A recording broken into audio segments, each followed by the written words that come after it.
Donc, nous ne cesserons jamais de vous répéter, magistrats, que l'opinion publique ne sera jamais, n'a jamais été et n'est jamais bonne conseillère de la justice. Il y a des virus qui peuvent atteindre l'être humain, le corps humain, tout comme la justice peut être atteinte par ces virus, excusez-moi, dont l'opinion publique, magistrat, l'émotion, tout ce qui pourrait envenimer la justice, tout ce qui pourrait empêcher que la justice puisse luire sur une nation, magistrat. Tenant compte de la situation, magistrat, nous sommes bien obligés de céder le micro à notre valeureux confrère, Maître Banav Chéron. Merci, doyen. Et, doyen du tribunal criminel, dans ce procès, nous l'avons dit toujours, le bouc émissaire, c'est Clifford Ashbrand. C'est pourquoi nous allons vous demander de nous donner un petit peu de temps pour répondre à la réplique du ministère public. Je vous demande cette chance. Merci. Honorable doyen du tribunal criminel, nous avons noté hier notre ami d'en face, malheureusement, qui n'est pas là maintenant, il a dit, et je vais répéter exactement ce qu'il a dit. Il a dit, nous nous accrochons à une chose, et cette chose-là est la loi, référence à l'article 48 du Code pénal haïtien. Nous aussi, magistrats, du conseil de l'accusé Clifford Ashbrand, nous nous accrochons à la loi. Nous aussi, magistrats, nous faisons référence aussi à cet article 48 du Code pénal haïtien. Mais, magistrats, nous n'avons pas fait la même lecture du ministère public de cet article. L'article parle au temps de l'action. Le ministère public, dans sa perversion, a dit au moment de l'action. Au temps de l'action, lui, il a préféré dire au moment de l'action. Linguistiquement, magistrat, ce n'est pas la même chose. Linguistiquement, ce n'est pas la même chose. Dialectiquement non plus, confrère. Merci, Maître Gasson. Dialectiquement, non plus. Magistrat, il m'a insulté pour dire hier, je vais répéter ce qu'il a dit. Il a dit, Maître Jean-Bernard Chéron a fait 30 voyages au pénitencier national pour dire à Clifford Ashbrand d'accepter d'être fou.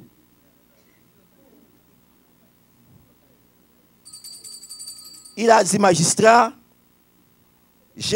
moi, Chéron Jean-Bernard, a fait 30 voyages au pénitencier national pour dire à Clifford Ashbrand d'accepter d'être fou.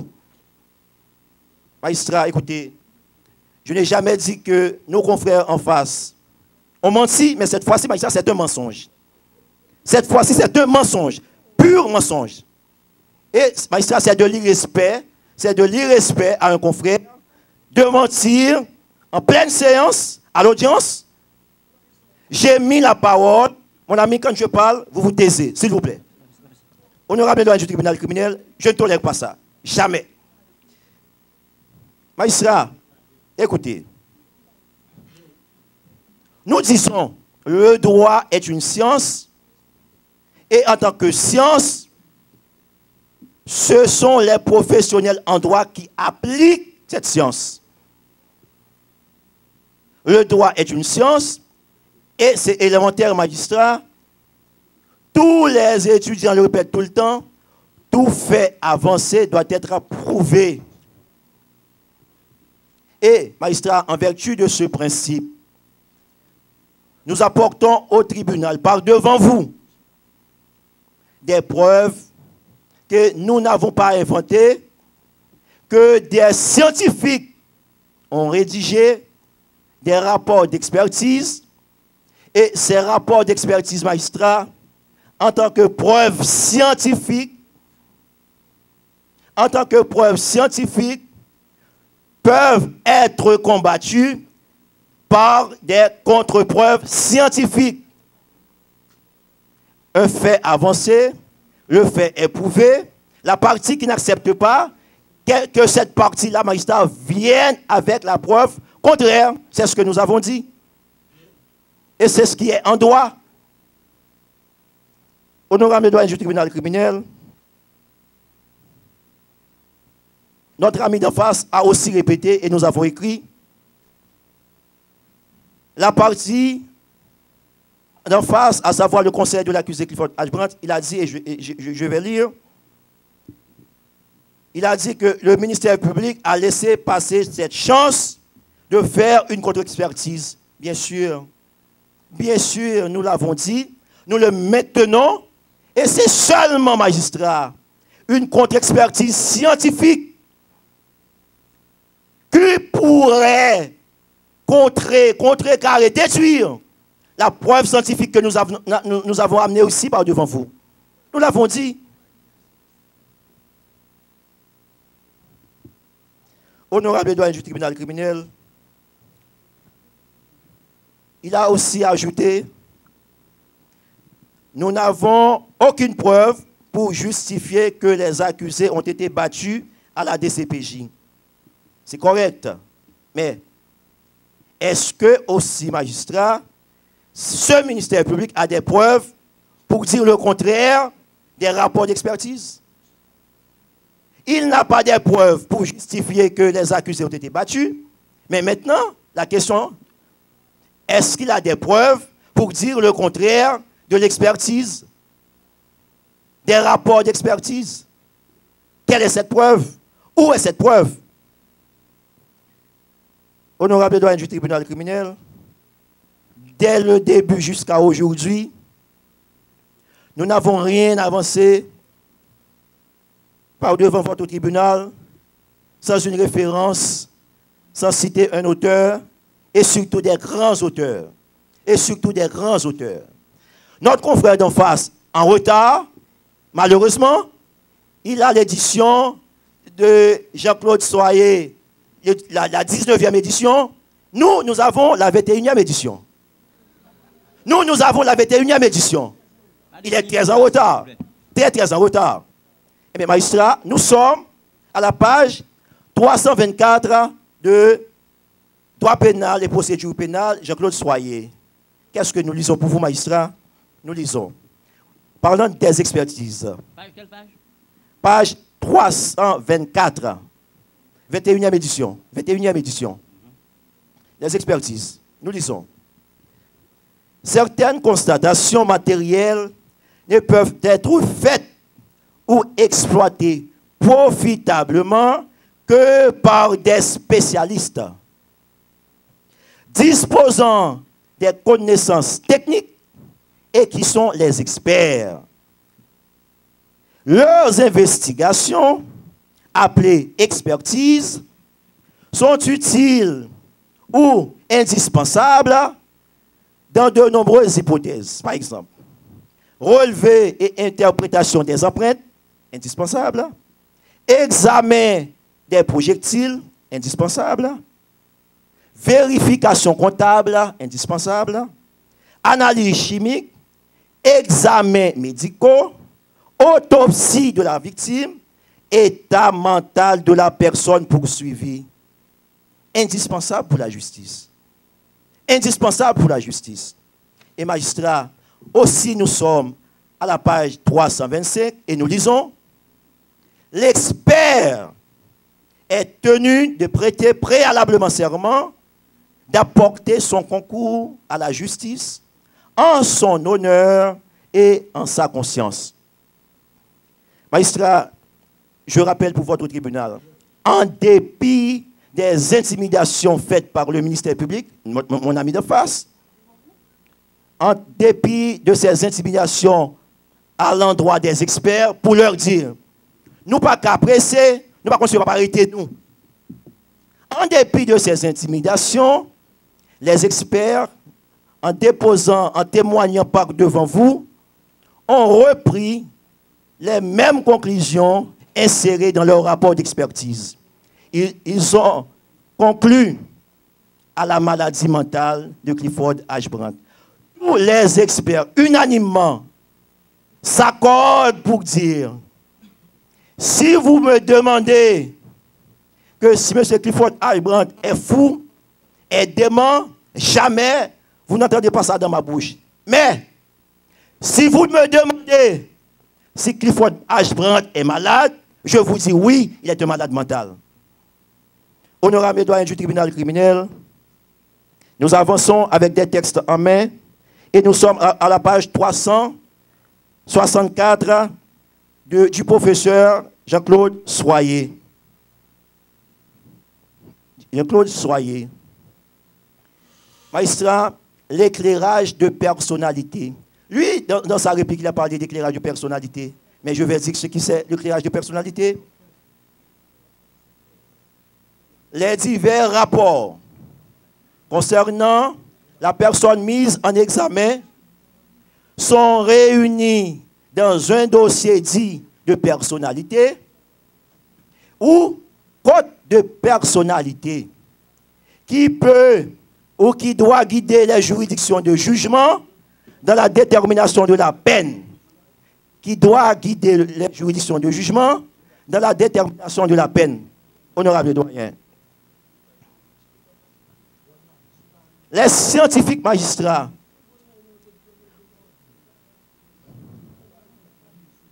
honorable doyen.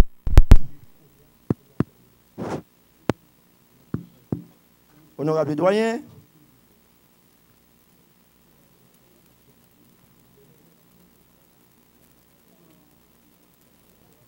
Merci, doyen. Honorable doyen, vous savez, c'est une grande première en Haïti. Il n'est jamais facile de faire la première expérience. Il est toujours difficile d'accepter la première expérience. Mais, magistrat, je dis, je répète, nous sommes en science.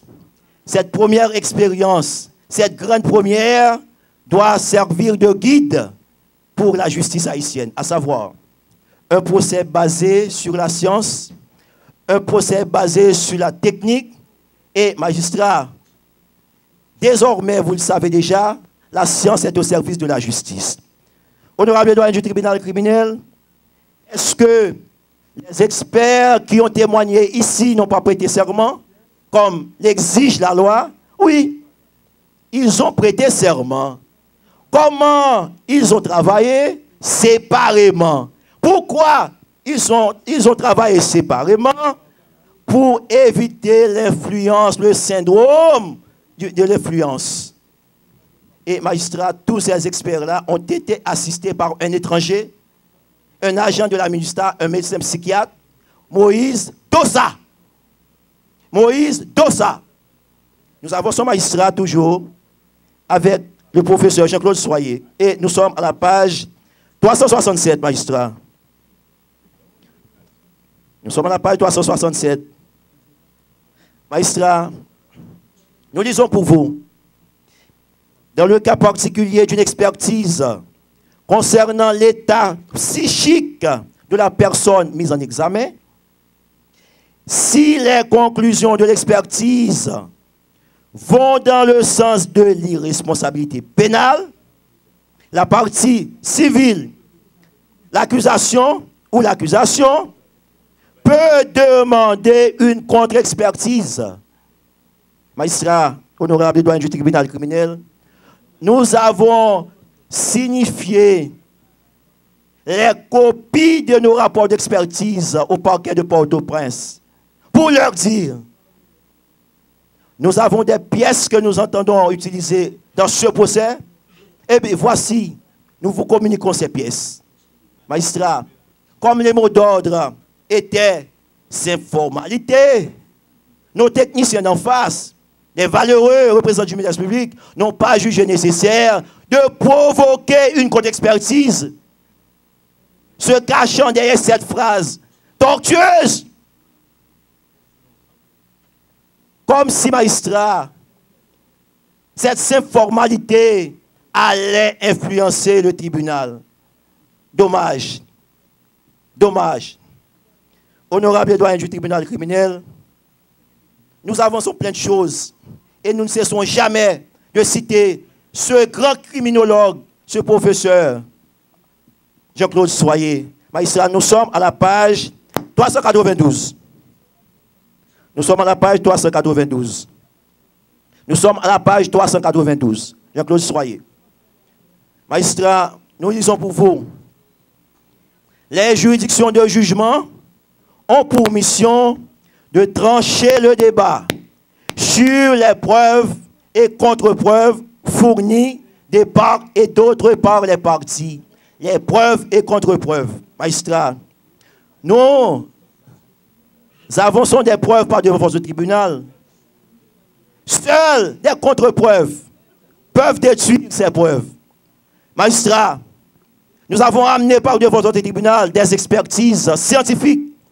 Seules des contre-expertises scientifiques peuvent détruire ces preuves. Magistrat, tout fait avancé en droit doit être prouvé. Nous disons que Clifford Ashbrand est mentalement malade.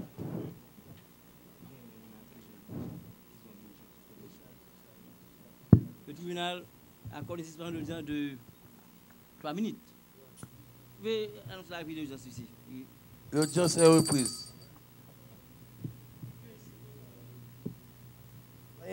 Nous étions à la page 292. Oui, 392. 392. Et nous avons lu pour le tribunal. Et magistrat, par rapport à ce que nous avons lu, 3 principes s'imposent. C'est le professeur qui parle. 3 principes s'imposent. Premier principe, principe relatif à la charge de la preuve. Et qu'est-ce que le professeur avance pour dire?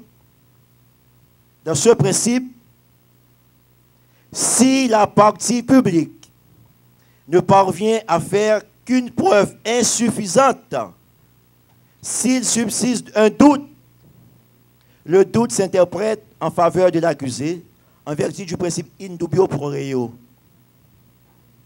En vertu du principe in dubio pro reo. Non seulement, magistrat, dans ce cas qui nous concerne, nos amis d'en face n'ont présenté aucune preuve, il n'y a pas d'insuffisance puisqu'il n'y a pas de preuve. Il n'y a pas de contre-preuve. Le professeur avance pour dire, magistrat, quand la personne poursuivie invoque une cause d'irresponsabilité pénale, elle doit en prouver l'existence. Nous avons prouvé pour le tribunal l'existence d'une maladie, de cette maladie mentale. Chez Clifford Ashbrand, c'est la science qui a parlé. Ce sont les experts scientifiques qui ont rédigé des rapports. Ce sont ces mêmes experts magistrats qui ont témoigné devant votre tribunal pour conclure à la maladie mentale de Clifford Ashbrand. Et ils ont avancé pour dire aussi, il doit être traité.